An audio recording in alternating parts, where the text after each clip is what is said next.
Assalamualaikum warahmatullahi wabarakatuh. Sobat kreatif yang budiman, salam jumpa lagi dengan channel Guru Kreatif. Kali ini saya akan bagi pengalaman tentang cara membuat roket air tingkat nasional yang akan digunakan dalam kompetisi roket air nasional atau disingkat KRAN.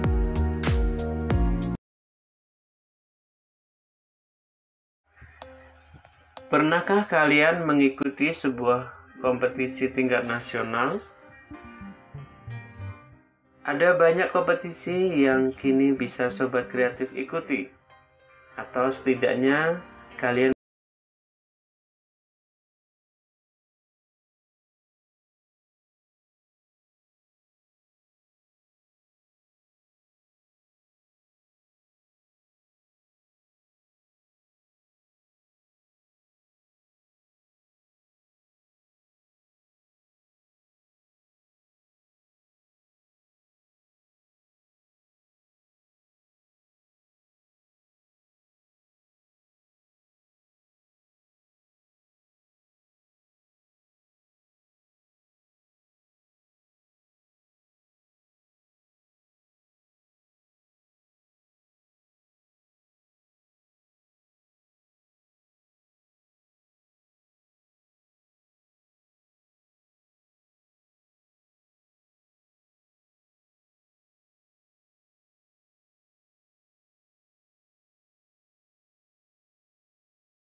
cara membuat roket air.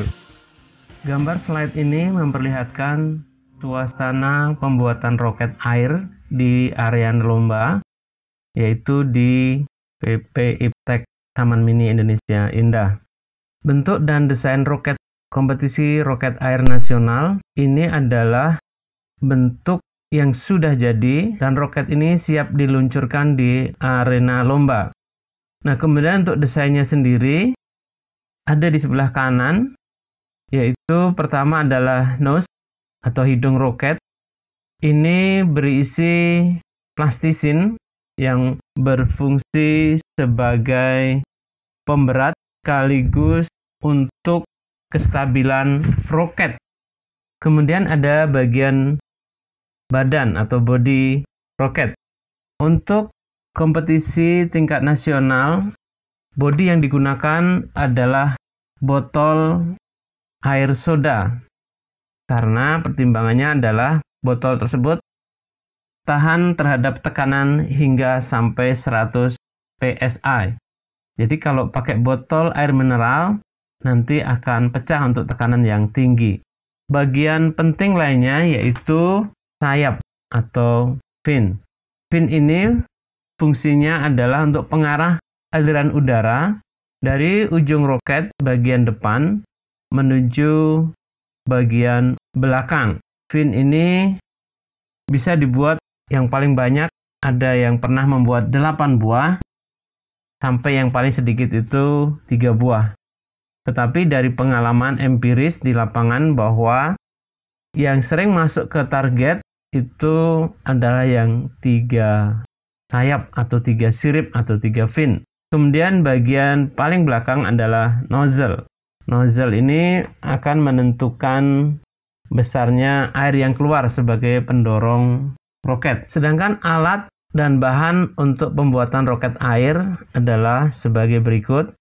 Pertama, mistar, spidol, cutter, gunting, kemudian ada plastisin, infraboard, double tip, lakban, nozzle, dan botol air soda. Ini bisa menggunakan bekas Sprite dan juga bisa menggunakan bekas Pepsi karena keduanya tahan terhadap tekanan tinggi. Cara pertama membuatnya adalah potong bagian bawah botol dengan menggunakan cutter.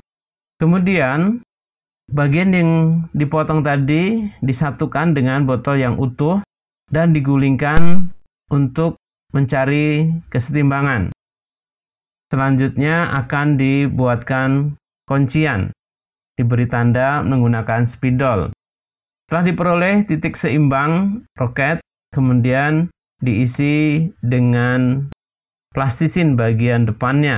Nah, plastisin ini berfungsi, tadi sudah saya sampaikan, berfungsi sebagai pemberat.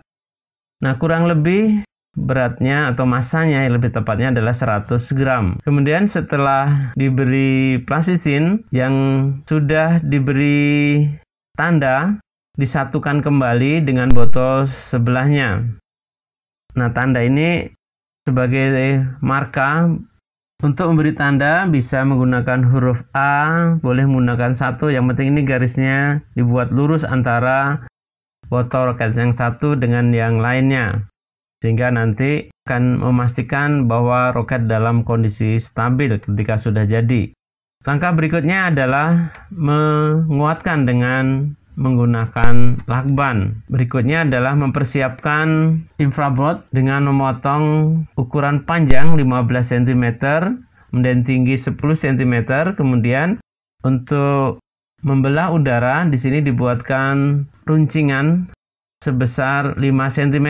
Jumlahnya kita ambil yang standar yaitu 3 cm. Kemudian di bagian belakang itu kita pasang double tip sebagai dudukan sayap. Bagian bawahnya kita belah sedikit untuk dudukan sayap. Selanjutnya setelah ini diperoleh garis yang lurus, maka diberi penguat dengan lakban putih. Nah, bentuk yang sudah jadi akan tampak seperti ini dan variannya bisa bermacam-macam. Ada yang membuat seperti ini, ada yang sayapnya 4, ada yang sayapnya membentuk bangun datar seperti trapesium seperti ini, ada juga bentuk seperti pesawat. Nah, tampak dari belakang roket yang sudah jadi pemasangan sayapnya. Ini juga varian lain dengan dudukan yang diselang-seling atau zigzag. Nah, untuk yang standar yang seperti kita buat tadi bentuknya seperti ini. Kemudian varian lain yang tak kalah menarik adalah varian seperti ini. Jadi sayapnya dibentuk seperti ini dan ini adalah roket yang juara 1 masuk ke target paling dekat. Seperti ini profilnya. Nah, setelah jadi, kemudian untuk memastikan bahwa roket nanti akan stabil ketika diterbangkan, yaitu dengan cara diputar menggunakan benang di titik seimbangnya. Jika ujung depan lalu menghadap ke depan, maka roketnya sudah seimbang. Tapi jika agak oleng, nanti di udara juga akan tidak stabil. Nah, selanjutnya kita pasang di dudukan atau namanya peluncur roket. Setelah itu bersiap-siap untuk uji coba luncur. Ya, seperti itu. Ini roket termasuk yang stabil karena tadi sudah dilakukan beberapa pengukuran yang cermat. Nah, kemudian selain menggunakan bahan-bahan tadi, yang lebih penting juga adalah sering berlatih dan memperbanyak varian-varian sehingga kita memperoleh bentuk roket yang ideal. Kemudian, sebelum berlatih, disiapkan dulu. Di antaranya adalah persiapan doa supaya nanti roketnya bisa masuk ke target, karena walaupun kita sudah menghitung dengan cermat, kadang-kadang ada faktor luar seperti faktor angin atau faktor kendala cuaca lainnya. Nah, ini adalah roket yang sedang uji terbang sebelum lomba inti. Jadi para peserta diberi kesempatan untuk uji coba, tapi ini tidak dinilai, hanya untuk memastikan bahwa roketnya stabil atau tidak. Nah, ini sifatnya opsional, nanti peserta boleh menentukan sendiri mau diuji coba atau langsung ikut lomba. Ini adalah foto usai lomba, foto bersama. Jadi kemenangan Anda bukan hanya membagian Anda sendiri, tapi juga tim, bahkan keluarga besar yang mendoakan di rumah. Juga termasuk tentunya teman-teman di sekolah. Demikian saja yang dapat saya sampaikan cara pembuatan roket.